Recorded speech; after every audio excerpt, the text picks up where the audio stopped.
You're not cold. You're just carrying something no one else can see.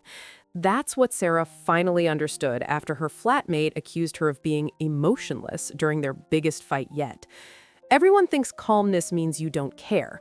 Psychology says it means you've already survived something they haven't.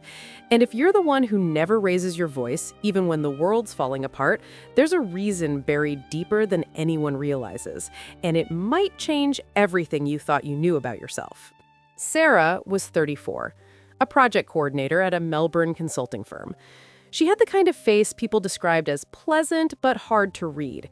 She lived in Footscray, drank her flat white black every morning at the same cafe, and had a habit of going completely still during conflict, like a wallaby frozen in headlights, except she never ran. Her flatmate Jess was the opposite. Loud, expressive, the kind of person who'd cry at a Telstra ad.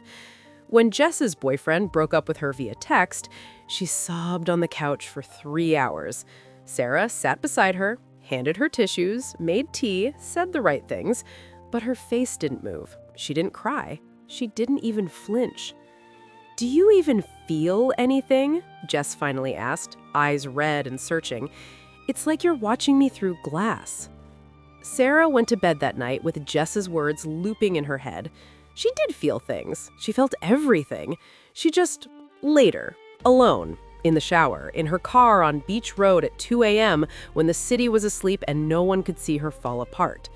But that explanation sounded insane, so she kept it to herself like she kept everything else. The real problem wasn't that Sarah didn't react, it's that her calmness had become her prison. At work, her boss dumped every crisis on her because Sarah never panics. Friends called her when their lives imploded because you're so rational. But no one checked if she was okay. No one asked what it cost her to be everyone's anchor when she was drowning too. One Sunday at the Collingwood Farmers Market, Sarah bumped into her old uni mentor, Fiona, a woman who taught her psychology but now ran a small therapy practice in Carlton. They grabbed coffee at a bench near the Yarra, and Sarah, exhausted from holding it together, finally let something slip. "People keep saying I'm cold," she said quietly, "but I'm not. I don't know how to show things when they're happening." Fiona tilted her head, thoughtful. "What did calm mean in your house growing up?"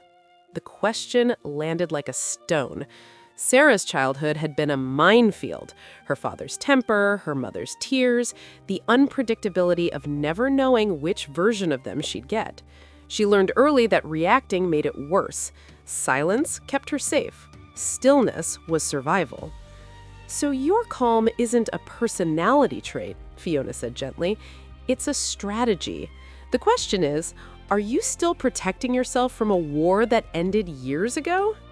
Sarah didn't have an answer, but the question followed her home, sat on her chest while she stared at the ceiling, whispered in her ear during meetings.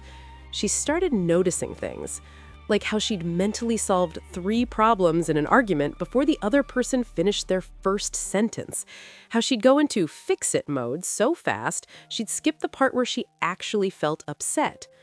One night, Jess came home furious about a work conflict. Mid-rant, she stopped and looked at Sarah. "You're doing it again, that thing where you're not here." "I am here." But even as she said it, she realized she wasn't. She was 3 steps ahead, planning Jess's comebacks, drafting the email Jess should send tomorrow. She was solving, not listening. "Do you ever just let yourself be angry?" Jess asked. Sarah blinked. "What's the point? Anger doesn't fix anything." "Maybe it's not supposed to fix things. Maybe it's supposed to just be felt." That sentence broke something open.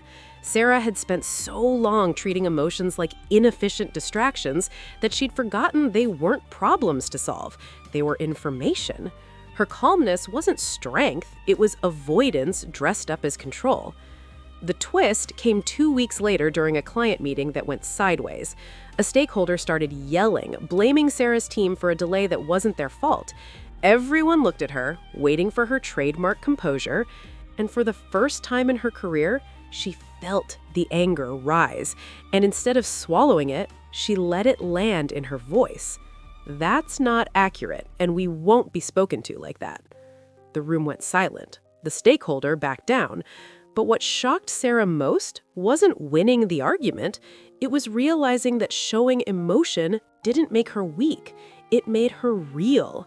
Her calmness had power when it was a choice, not a reflex. But she'd been so afraid of chaos, she'd locked herself in a cage of control. She called Fiona that night. "I think I've been mistaking numbness for peace." Fiona's voice was warm. "So what does real peace feel like?"